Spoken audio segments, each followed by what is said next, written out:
ए गए बाबू के दादा काय हो? मोला बड़ जड़ात है गा, चल ना हॉस्पिटल में दिखा देते। चल न तो वो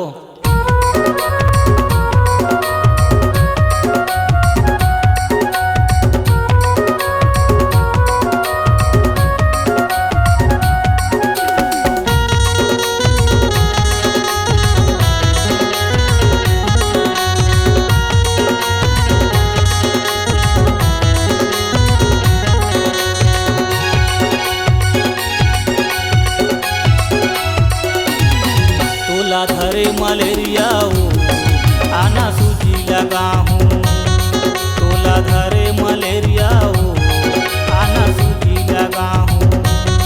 मोला धरे मलेरिया गा, ऐसे बड़ जड़ात है।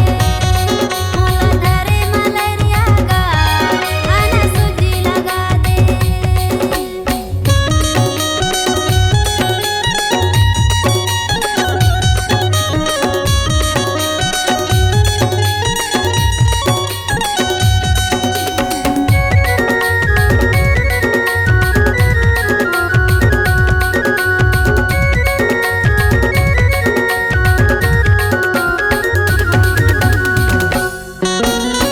बढ़िया सुई मोला लगा दे, जल्दी बढ़िया लगे।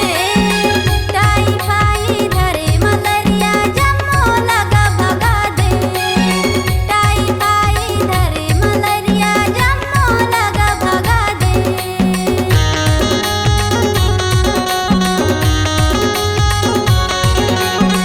मोर सुई के दवा हवाई नस नस माओ समाते। टाइफाइड धरे मलेरिया जम्मो लाओ भगाते। टाइफाइड धरे मलेरिया जम्मो लाओ भगाते। मोला धरे मलेरिया गा, आना सूजी लगा दे। मोला या बड़ जड़ात है गा, एते नहीं सहाते। तोला धरे मलेरिया हो, आना सूजी लगा हूँ। तोला धरे मलेरिया हो, एते नहीं सहाते।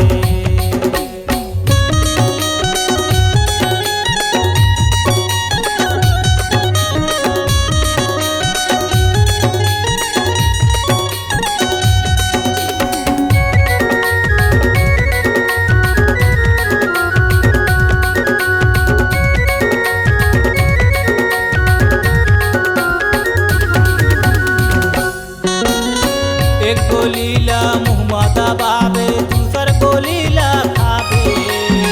तीसरा गोली खात ले बाई तय हाँ ठीक हो जावे।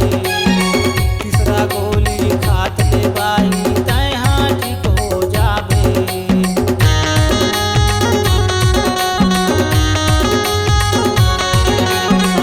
एक गोली ला मुँह में दबाऊं, दूसर गोली ला खाऊं। तीसरा गोली खा लूँगा तब मैं तोला बताऊं। तीसरा गोली खा लूँगा तब मैं तोला बताऊं।